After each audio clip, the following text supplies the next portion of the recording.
There are things you learn to stop explaining.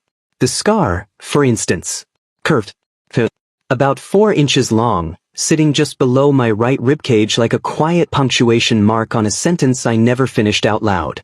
When people noticed it, and they always noticed eventually, I had a version of the truth ready. Surgery.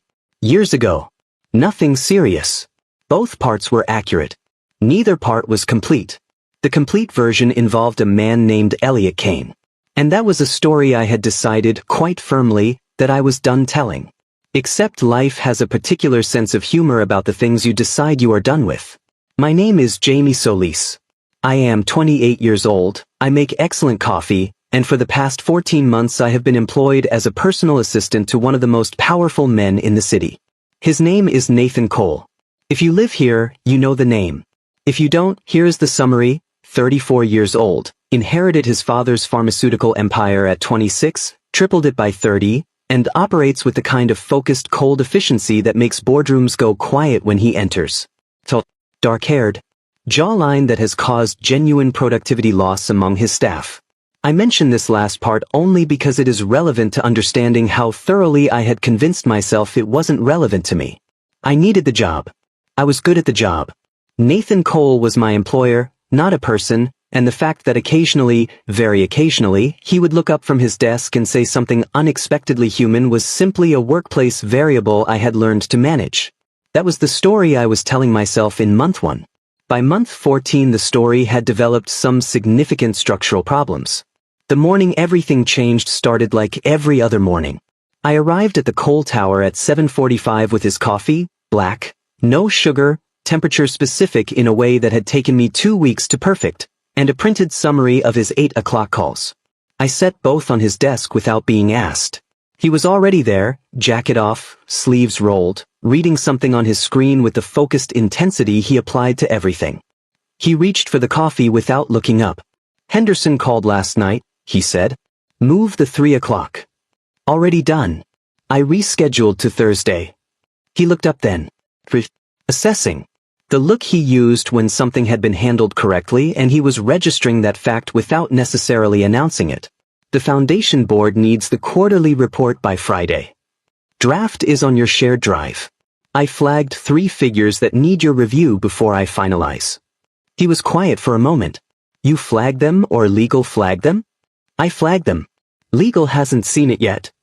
Another look. Slightly longer this time. "Send it to me directly. It's already in your inbox." Nathan Cole almost smiled. It happened rarely enough that I had started cataloging the occasions privately, the way you might note an unusual weather event. "Is there anything you don't handle before I ask?" he said. "Your personal life," I said. "That's outside my job description." This time he did smile. Gone almost immediately. I left his office and spent 4 minutes in the corridor doing something that was definitely not pressing my back against the wall and collecting myself. Structural problems. Significant ones. The call came at 11:15. Not to Nathan, to me. My personal phone, which almost nobody had, from a number I recognized immediately because I had been unconsciously bracing for it for 3 years. Elliot Kane's personal physician. I walked to the stairwell before I answered. The same stairwell I used when I needed to make calls I didn't want overheard, which in this job was occasionally necessary and in this case was absolutely essential. "Mr. Solis." "Dr. Reeves." 60-something, careful voice, the particular gentleness of someone delivering news in a professional capacity. "I apologize for contacting you this way. I'm calling regarding Elliot." "I know who you're calling regarding," I said. "We agreed 3 years ago that unless he was..." "He's deteriorating." The pause. "Faster than we anticipated. The remaining kidney is failing. He's been on the transplant list for 8 months, but his tissue type is, you know how specific it is. The matches have been insufficient." I closed my eyes. Elliot Kane was 22 years old. He was funny and stubborn and afraid of birds for a reason he'd never fully explained. He had his mother's laugh and his father's eyes, and he had been sick since he was 19. He was also the reason I had a 4-inch scar below my right ribcage. "What are you asking me, Dr. Reeves?" "We're exploring all options. Extended family. Anyone with a potential match who hasn't been tested." Another pause. Elliot's father has been notified. He is actively pursuing every avenue. Something cold moved through me. His father, I said carefully. Elliot's biological father? Yes. He was located 8 months ago when Elliot's condition worsened. He has been tested but unfortunately is not a suitable donor match himself. Dr. Reeves paused. He is now funding a broader search. Private. Comprehensive. He has resources and he is not the kind of man who accepts dead ends. The cold thing spread. What is his name? I said. Though somewhere underneath the careful structure of my composure I already knew. The universe had been building toward this specific moment with the patience of something that had all the time in the world. Dr. Reeves said the name. Nathan Cole. I stood in the stairwell of Nathan Cole's building, outside Nathan Cole's office where his coffee cup still had my fingerprints on it, and I understood that my very carefully constructed life had just developed a crack that no amount of professionalism was going to paper over. Because Elliot Kane, the boy I had given a kidney to 3 years ago, quietly, without telling anyone, without asking for anything in return, was Nathan Cole's son. And Nathan Cole had no idea his son was walking around with a piece of me inside him. I gave myself 7 minutes. That is what I decided standing in that stairwell with my back against the cold concrete wall and my phone still warm in my hand. 7 minutes to fall apart quietly and completely. To let the shock move through me like weather. To sit with the impossible, almost laughable cruelty of the coincidence that had just landed in my life. 7 minutes. Then I was going back upstairs. I counted them. At minute 3 I slid down the wall and sat on the cold stairwell floor in my work clothes like a person who had temporarily misplaced their dignity. At minute 5 I pressed the heels of my hands against my eyes and thought about Elliot. 22 years old and failing. 8 months on a transplant list. Deteriorating faster than anticipated. The words arranged themselves in my chest in a way that had nothing to do with professionalism and everything to do with the fact that I had held that boy's hand in a hospital corridor once while he tried to make jokes about his own diagnosis because he didn't know what else to do with the fear. At minute 6 I thought about Nathan. Nathan Cole, who was apparently Elliot's biological father. Nathan Cole, who had been tested and wasn't a match. Nathan Cole, who was currently somewhere above me in his glass office spending his considerable resources trying to find a way to save a son he had apparently only recently discovered he had. Nathan Cole, whose employee, whose exceptionally competent, professionally boundaried, structurally compromised employee, had already solved the problem 3 years ago without knowing who the problem belonged to. At minute 7 I stood up, smoothed my jacket, walked back upstairs. This was fine. None of this was fine. I want to explain how I knew Elliot before I explain what I did next. 3 years ago I was working at a small private medical advocacy nonprofit, a job that paid badly and mattered enormously, where we helped patients navigate complicated medical situations that the system wasn't built to handle gracefully. Elliot came to us through a referral.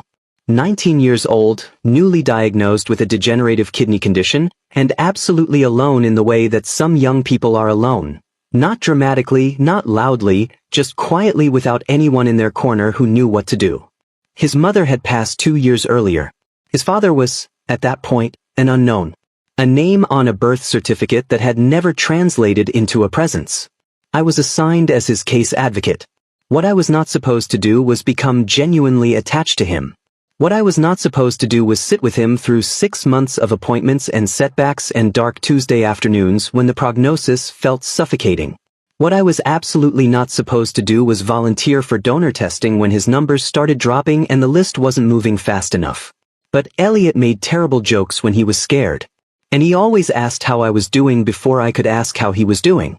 And he had this way of looking at difficult situations with a kind of stubborn unwillingness to be defeated by them that I recognized because I had spent my whole life doing the same thing. So I got tested. I was a match. I told nobody except the surgical team and Dr. Reeves. Elliot knew someone had donated, living donor, anonymous, compatible tissue type, but the paperwork was handled in a way that protected my identity at my specific request. I had my reasons. Clean ones. I didn't want Elliot to feel the weight of owing something to a specific person. I wanted it to be a fact of his recovery rather than a debt he carried. Then I left the nonprofit, moved across the city, and eventually found my way to the Cole Tower and Nathan's 745 coffee. I had never connected the dots. Why would I? Elliot's father was unknown. A ghost. A blank space on a form. Except the ghost had a name now.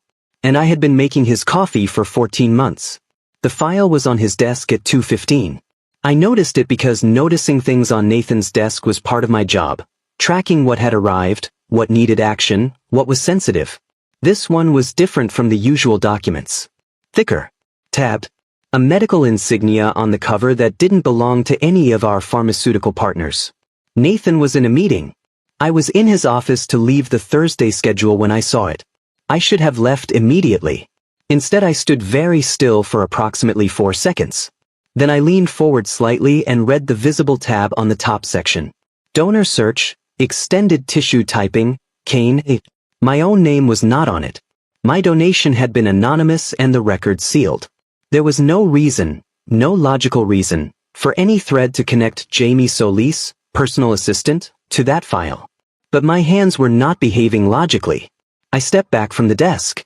Nathan's voice came from the doorway. The Henderson call ran over. I turned around. He was loosening his tie, the minor concession to informality he allowed himself between meetings, and looking at me with the neutral attention he used as a default setting. Thursday schedule is on your desk, I said. My voice came out level. 14 months of professional composure doing the work it was built for. His eyes moved briefly to the file. Then back to me. Something shifted in his expression, not suspicion, not quite. Something more like a door closing quietly. You can go, he said. I nodded. Moved toward the door. Jamie. I stopped. Close it behind you. I did. And then I stood on the other side of it and understood something new and complicated, that Nathan Cole was carrying something enormous and private and painful and had been carrying it the entire time I had been bringing him 7:45 coffee and anticipating his schedule and carefully, professionally, catastrophically falling in love with him. He had a son. His son had my kidney. And somewhere in the near future this entire impossible architecture was going to collapse, and there was nothing I could do to stop it. The collapse came faster than I expected. 4 days later, a Thursday. The kind of ordinary day that has no right to contain the things it sometimes contains. I was at my desk outside his office when Nathan came out earlier than scheduled, jacket on, keys in hand, the particular configuration that meant something unplanned had pulled him away from the building. He stopped at my desk. I need to cancel everything this afternoon. Done, I said, already reaching for the calendar. He watched me for a moment. That longer look again. The one I had learned meant he was deciding something. I have a personal matter, he said, which was more explanation than he owed me, and we both knew it. I'll hold all calls, I said. He nodded. Started to leave. Then stopped. Do you know St. Mercy Hospital? He said. Not quite looking at me. My hands went still on the keyboard. St. Mercy, where Elliot had been treated for 3 years. Where I had signed paperwork in a small administrative office and changed both our lives without anyone knowing. I know where it is, I said carefully. Nathan was quiet for a moment. His hand rested on the edge of my desk, a rare stillness in a man who was usually in motion. My son is there, he said quietly, like the words cost something significant, like he was still getting used to the shape of them in his mouth. It's complicated. I'm still, he stopped. Tried again. He's sick. I looked at Nathan Cole's face and saw something I had never seen there before in 14 months. He was afraid. Not the controlled management of risk that I recognized from boardroom pressure. This was the other kind. The kind that had no strategy. The kind that arrived when something mattered more than your ability to manage it. I'm sorry, I said, and meant it in more ways than he could possibly know. He looked at me for one unguarded moment. Then the door closed over his expression again, and he was Nathan Cole, controlled and composed, walking toward the elevator. I waited until the doors closed. Then I picked up my phone and called Dr. Reeves. He's coming in, I said quietly, and I think it's time I came in too. There was a long pause on the other end. Jamie, Dr. Reeves said carefully. Are you sure?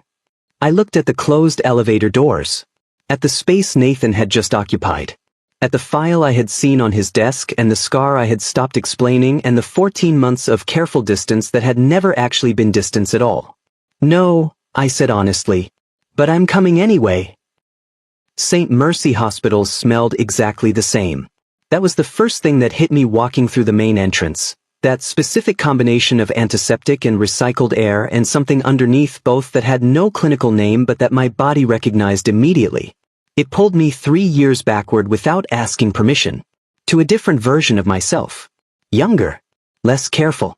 Still operating under the dangerous illusion that doing a good thing and walking away clean were compatible outcomes. I had been wrong about that. I signed in at the front desk under my name.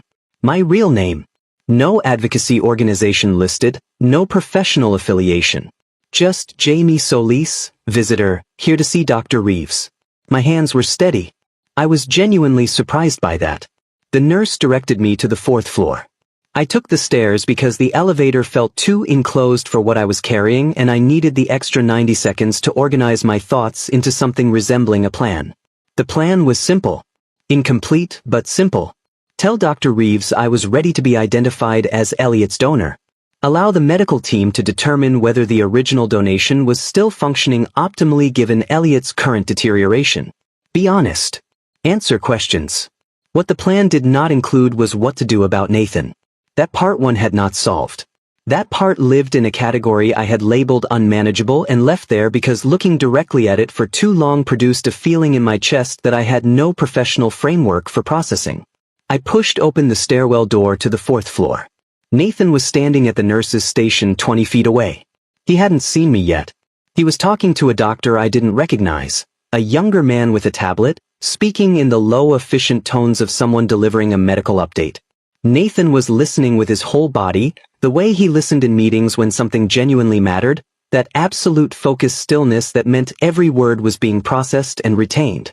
He was still in his work clothes. Jacket on. But his tie was gone, left somewhere between the coal tower and here, and there was something about that small absence that made him look less armored than I had ever seen him. I should have waited. Should have found a corner and contacted Dr. Reeves by phone and arranged to come back at a different time. Instead I stood exactly where I was for 3 seconds too long. Nathan looked up. The moment he recognized me, the doctor kept talking and Nathan stopped hearing him. I watched it happen. That precise instant where his attention split and then completely redirected, his eyes moving from professional reception to something more complicated and unreadable. He said something brief to the doctor. The doctor nodded and moved away. Nathan walked toward me. Jamie. Not a greeting exactly. More like a person confirming that what they were seeing was real. What are you? He stopped. Looked at the floor number above the stairwell door I had just come through. Look back at me. Why are you here? There were several answers available to me. I had prepared some of them in the stairwell. Clean answers. Partial truths assembled in a way that would buy me time to manage the situation more carefully. I looked at Nathan's face. At the exhaustion sitting underneath his composure. At the tie that was gone and the fear that wasn't, not quite, no matter how well he was managing it. I need to talk to you, I said. But I need to talk to Dr. Reeves first. Something moved in his expression. You know Elliot's doctor. It wasn't a question. He was already connecting things. Nathan Cole, who missed nothing, who cataloged and calculated and arrived at conclusions 3 steps before anyone else in the room. Yes, I said. How? That's what I need to explain. I met his eyes. Will you wait? A long moment.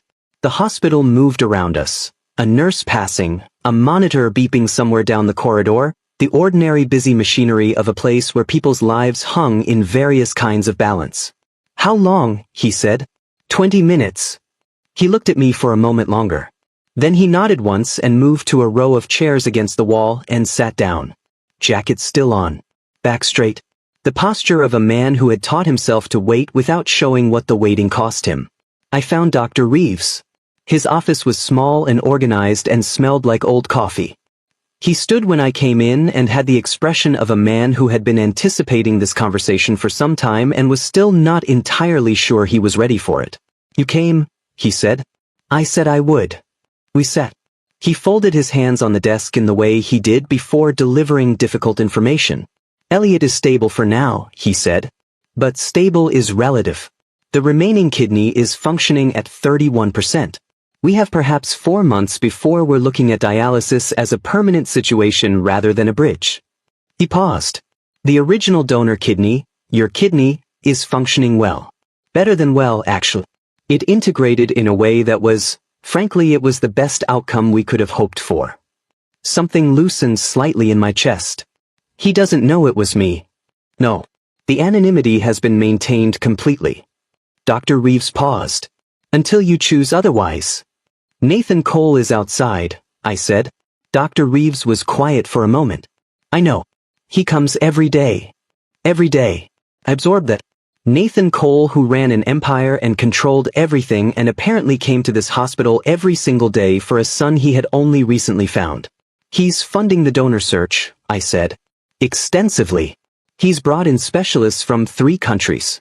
He's had every known extended family member tested. Dr. Reeves looked at me carefully. Jamie, he doesn't know the original donor was someone in his immediate, in his personal. He has no reason to suspect any connection to his own life. I know. When he finds out. I know, Dr. Reeves. He looked at me for a long moment. How long have you been working for him? 14 months. The pause. And he doesn't know. Nobody knows. I looked at my hands. I processed it as a clean situation.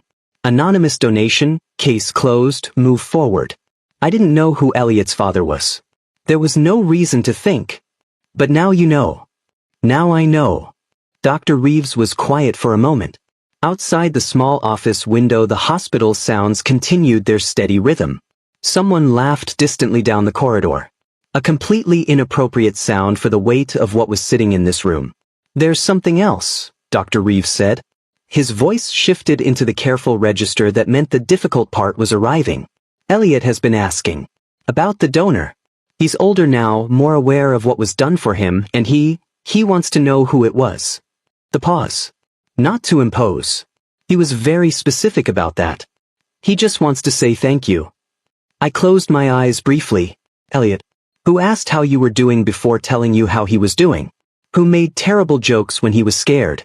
Who was 22 and failing and wanted to say thank you to a stranger who had given him 3 more years. Okay, I said quietly. Okay, which part? All of it. I stood up. I want to see him. And then I need to tell Nathan. Dr. Reeves stood too. He looked like he wanted to say several things and was organizing them by importance. Jamie. He settled on one. Nathan Cole is not a simple man to deliver complicated news to. I know that better than most people, I said. Elliot was in room 414. He was sitting up in bed with a book open on his lap and headphones around his neck, and he looked, despite everything, despite the monitors and the 4-line and the pallor that hadn't been there 3 years ago, he looked like himself. That same stubborn aliveness. That same quality of taking up exactly as much space as he needed and no more. He looked up when I came in. He didn't recognize me immediately. Why would he? He had never officially known who I was. But something in his expression shifted as he looked at me. The instinctive assessment of a person trying to locate why a face felt familiar. Hey, he said carefully. Hey, I said. The pause. He looked at me the way his father looked at things he was working out. And I understood in that moment with a clarity that was almost funny that Nathan Cole's son had Nathan Cole's eyes and Nathan Cole's way of looking at the world and absolutely Nathan Cole's refusal to let a question go unanswered. Do I know you? He said. I sat down in the chair beside his bed. Not exactly, I said. But I know you. And there's something I should have told you a long time ago. Elliot closed his book slowly. Gave me his complete attention. 3 years ago, I said carefully, you received a kidney from an anonymous living donor. The room went very still. Elliot's eyes dropped, reflexively, the way they probably always did, to the area below my right ribcage. Then back up to my face. It was you, he said. Not a question. Just the quiet arrival of something he had perhaps always half known was a person rather than an abstraction. It was me, I said. Elliot stared at me for a long moment. His jaw worked slightly. The same muscle movement his father made when controlling an emotion he wasn't ready to name. Then his eyes filled. He didn't look away. Didn't try to manage it. Just let it happen with the straightforward honesty of someone who had spent enough time in hospitals to stop being embarrassed by feeling things. Why, he said softly. Why did you do it? Because you deserved more time, I said simply. Outside the room, in the corridor, I heard footsteps stop. Then Nathan's voice, quiet and controlled, speaking to someone just outside the door. I looked at Elliot. Elliot looked at the door. "That's my dad," he said softly. "I know," I said. "He's going to come in." "I know that too." Elliot looked at me with his father's eyes and his mother's gentleness and something that was entirely his own. "Are you going to run?" he asked. I thought about 7 minutes in a stairwell. About 14 months of careful distance. About a scar I had stopped explaining and a feeling I had stopped naming and a file on a desk that had cracked something open that I didn't know how to close again. "No," I said quietly. "Not this time." The door opened. Nathan saw Elliot first. That was how it always worked when he entered a room. His eyes went immediately to the thing that mattered most, and everything else arranged itself around that center. So he looked at Elliot first, did the quick unconscious assessment I had watched him do every time he arrived, checking the monitors, the color of his son's face for information that the doctors gave him in numbers but that he preferred to read directly. Then he looked at me. I watched the sequence happen. The recognition. The confusion. The beginning of a question forming behind his eyes that didn't have a shape yet because he didn't have enough information to know what he was actually asking. "Jamie." His voice was careful. The careful voice he used when he was moving through unfamiliar territory without a map. "What are you?" He stopped. Because Elliot was crying. Not dramatically. Not loudly. Just quietly and completely, in the way of someone who had been handed something they had been waiting a long time for and didn't know how to hold it without spilling. Elliot was not looking at his father. He was looking at me with an expression that contained 3 years of wondering compressed into a single moment of finally knowing. Nathan looked at his son. Then at me. Then at his son again. "Elliot." Gentle. An entirely different voice than the one he used for everything else. I had heard it once before through a phone call I wasn't meant to hear, and it had rearranged something in my understanding of who Nathan Cole actually was underneath the architecture of who Nathan Cole performed. "What's happening?" Elliot pressed his lips together. Steadied himself with the particular determination of someone who had learned that falling apart in front of people you loved cost them something. "Dad," he said, "I need to tell you something." Nathan moved into the room fully. Let the door close behind him. His eyes moved to me once more, brief, sharp, and I held his gaze because looking away felt like the wrong kind of cowardice at this specific moment. "She's the one," Elliot said quietly. "The donor." It was Jamie. The silence that followed had a texture. I have been in difficult silences before. Professional ones, where the absence of words is a negotiating tool. Personal ones, where the absence of words means something has broken. This one was different from both. This one was the silence of a man standing at the edge of something enormous trying to find the ground. Nathan did not move. His eyes stayed on me. And I watched, with the attention of someone who had spent 14 months learning the specific vocabulary of this man's face. I watched him process what Elliot had just said.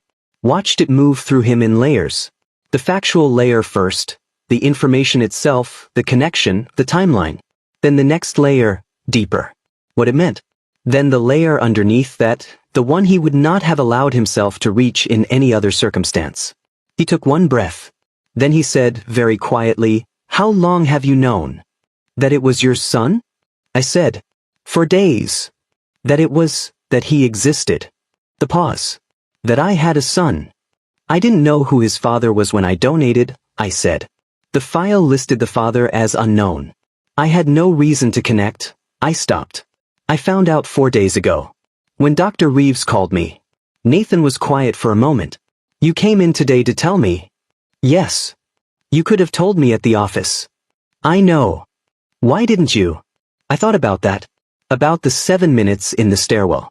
About the 14 months of careful professional distance and what it had actually been covering. "Because I needed to see Elliot first," I said honestly. "And because some conversations shouldn't happen in offices." Nathan looked at me for a long moment. Then he looked at Elliot. Something passed between them. The specific wordless communication of two people still learning each other's language but already developing fluency in the parts that mattered most.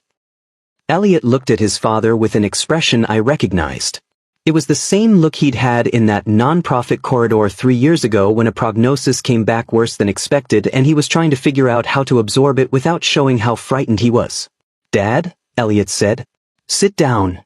Nathan sat. In the chair on the other side of the bed from me. Two people bracketing this 22-year-old who had somehow without trying become the center of both our worlds. We talked for an hour. Not the managed exchange of information I had prepared for in Dr. Reeves' office. Something messier and more real than that. Elliot asked questions, direct, specific, the way his father asked questions, about the donation, the timeline, the recovery, why he had kept it anonymous. I answered all of them without the versions I had been preparing. Nathan was mostly quiet. He listened the way he always listened, completely, missing nothing. But there was something different in the quality of his silence today. Less controlled. More present. At some point Elliot fell asleep mid-conversation. Not dramatically, just gradually, the way people did when medication and emotion had been working on them for a while, and Nathan and I sat on opposite sides of his bed in the particular quiet of a room where someone you care about is sleeping. Nathan looked at his son for a long time. "He looks like his mother," he said eventually. Quietly. Not to me exactly. Just to the room. "I know," I said. Then caught myself. "From photographs. In his file. When I was his advocate." Nathan looked up. "You were his advocate. At the nonprofit. Before I came to work for you." I paused. "I didn't know. When I applied for the position. I didn't know he was connected to you." Nathan was quiet for a moment. "But you stayed." "The job was..." I stopped. "Tried again." "This." "I stayed." He looked at me steadily. "Why?" The question sat in the air between us. Simple. Devastating. The kind of question that only worked as a real question because we were sitting in a hospital room next to his sleeping son and I had just dismantled the professional distance that had been the only structure keeping my answer from being visible. "You know why," I said quietly. Nathan held my gaze. Something shifted in his face. That door again, the one I had seen open briefly and close quickly 100 times in 14 months. Except this time he didn't close it. "Tell me anyway," he said. I looked at Elliot sleeping. At the monitors keeping their steady rhythm. At the 4-line and the pale face and the rise and fall of breathing that represented 3 years of borrowed time that I had helped give him without knowing the full cost of what I was giving. "Because somewhere in the first 3 months I stopped working for you and started caring about you," I said. "And then I spent 11 months pretending I hadn't." Nathan was quiet for a long moment. Outside the room, the hospital continued its ordinary, extraordinary business of keeping people alive. "Jamie." His voice had changed. The last layer gone. The Nathan Cole who ran boardrooms and controlled everything and maintained perfect composure in every situation had stepped back and left someone I had only seen in pieces, in almost smiles and unguarded moments and a missing tie outside a hospital room. "I have been doing the same thing," he said, "for longer than 11 months.